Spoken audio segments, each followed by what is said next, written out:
आजच्या काळामध्ये खोटा स्टँडर्ड आणि दिखावा यासाठी अनेक जण आपल्या माणसांनाही विसरतात. ही कथा आहे माधवराव नावाच्या एका साध्या शिक्षकाची, ज्याने आपल्या मुलीसाठी आयुष्यभर कष्ट केले, स्वतः फाटक्या चपला वापरल्या, पण मुलीला इंजिनियर बनवलं. पण लग्नाच्या आदल्या दिवशी मुलीने बापाला एक मेसेज केला, बाबा लग्नात येऊ नका. त्या एका मेसेजनंतर बाप शांतपणे निघून गेला. पण दुसऱ्या दिवशी जेव्हा सत्य समोर आलं तेव्हा संपूर्ण लग्नात गोंधळ उडाला आणि मुलीला तिची चूक आयुष्यभरासाठी कळाली. ही कथा प्रत्येकाला एक गोष्ट शिकवते. ज्यांच्या त्यागावर आपलं संपूर्ण आयुष्य उभं असतं त्यांची किंमत कधीही विसरू नये. जर तुम्हाला अशा हृदयस्पर्शी आणि विचार करायला लावणाऱ्या कथा आवडत असतील तर चॅनेलला नक्की सबस्क्राईब करा. बाबा लग्नात येऊ नका. मुलीच्या एका मेसेजवर बाप शांतपणे निघून गेला. पण दुसऱ्या दिवशी 50 मिस कॉल का आले? कारण बापाची ती एक गोष्ट कोणालाच माहीत नव्हती. माधवराव हे एका हायस्कूलचे निवृत्त शिक्षक होते. अत्यंत साधी राहणी, अंगात कायम इस्त्रीचा पांढरा शर्ट आणि जुनी स्कूटर असा त्यांचा वावर असायचा. पत्नीच्या निधनानंतर त्यांनी आपली एकुलती एक मुलगी स्नेहा हिला आईबापाचे प्रेम देऊन लहानाचे मोठे केले. स्वतः फाटक्या चपला वापरल्या, पण स्नेहाला पुण्यात इंजिनियर केले. स्नेहाला तिथे रोहन नावाचा एक मुलगा आवडला. रोहन एका मोठ्या कंपनीत जॉबला होता. त्याला महागड्या गाड्या, ब्रँडेड कपडे आणि खोट्या स्टँडर्डचा प्रचंड माज होता. माधवरावांनी मुलीच्या सुखासाठी या लग्नाला होकार दिला. माधवरावांनी स्वतःच्या आयुष्याची पुंजी आणि पेन्शनचे साठवलेले 15 लाख रुपये स्नेहाच्या हातात ठेवले. पण रोहनच्या घरच्यांच्या अपेक्षा खूप मोठ्या होत्या. त्यांना शहरातल्या सर्वात मोठ्या रॉयल लॉन्समध्ये लग्न हवे होते, ज्याचा खर्च 25 लाखांच्या पुढे होता. स्नेहाने माधवरावांना सांगितले, बाबा तुम्ही फक्त 10 लाख रुपये कमी पडतायत, ते उभे करा, बाकी मी बघते. माधवरावांनी मुलीसाठी तेही मान्य केले. तो अपमानाचा दिवस आणि मुलीचा तो मेसेज. लग्नाच्या आदल्या दिवशी हळदीचा कार्यक्रम होता.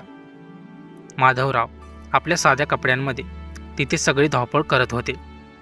रोहन आणि त्याच्या हायपाय नातेवाईकांना माधवरावांचा तो साधेपणा आणि गावठळ वाटणारा वावर खटकत होता.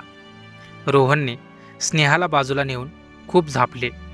स्नेहा, हे तुझे बाबा माझ्या नातेवाईकांसमोर असे साध्या कपड्यात फिरतायत, माझी इज्जत जाते.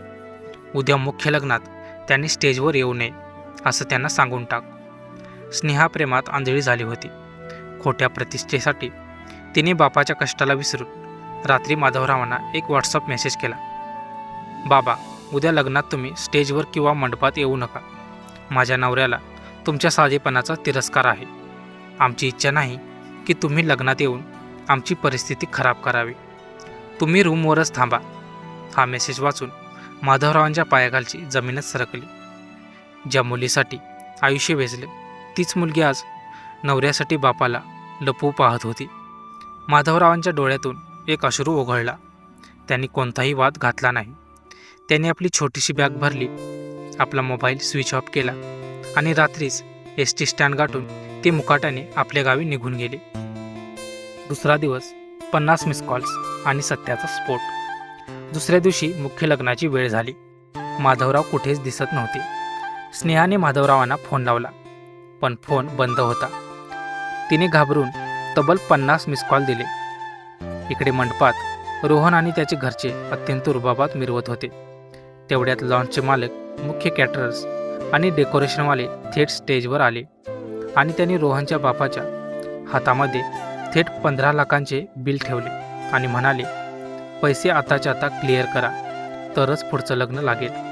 रोहनचा बाप चिडून म्हणाला, अहो ठरल्याप्रमाणे आम्ही पैसे नंतर देणार होतो ना, आणि अर्धे पैसे तर मुलीकडचे देणार आहेत. लॉन्सच्या मालकाने जो खुलासा केला तो ऐकून स्नेहा आणि रोहनच्या पूर्ण कुटुंबाची बोलतीच बंद झाली. मालक अत्यंत रागाने म्हणाला, कोणते पैसे? अहो हे 25 लाखाचं पूर्ण बुकिंग माधवराव सरांच्या शब्दावर उधारीवर झालं होतं. आम्हाला वाटलं तुम्ही मोठे लोक आहात, पण तुमचा खरा चेहरा आम्हाला आज सकाळी समजला. तुमचे स्वतःचे चेक बाउन्स झाले आहेत आणि तुमच्यावर बँकेचं कर्ज आहे.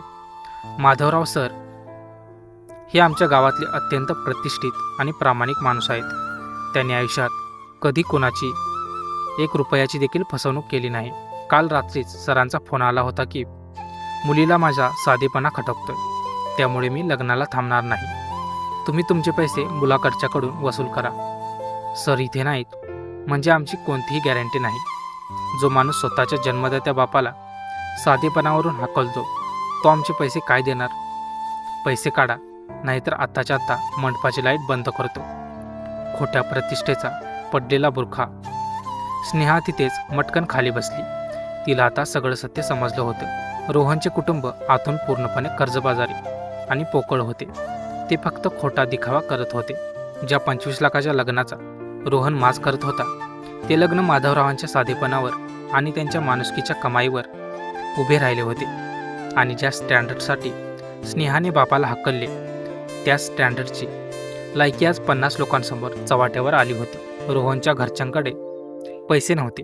लॉनवाल्याने जेवण थांबवले आणि लाईट बंद केली. पूर्ण लग्नात नुसता गोंधळ उडाला. स्नेहा ढसाढसा रडत होती.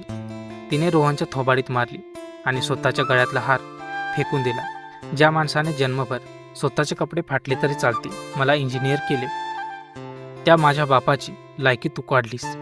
तुझ्यासारख्या भिकाऱ्याशी मी लग्न करणार नाही, असे म्हणत रडत रडत थेट मंडपाबाहेर पडली आणि तिने बापाला शोधण्यासाठी गावी जाणारी एसटी पकडली. खोटा दिखावा करणाऱ्या नवऱ्यासाठी बापाला हाकलणाऱ्या मुलीला कर्माने कसा प्रॅक्टिकल शॉक दिला. ही कथा तुम्हाला कशी वाटली एकदा कमेंटमध्ये नक्की सांगा.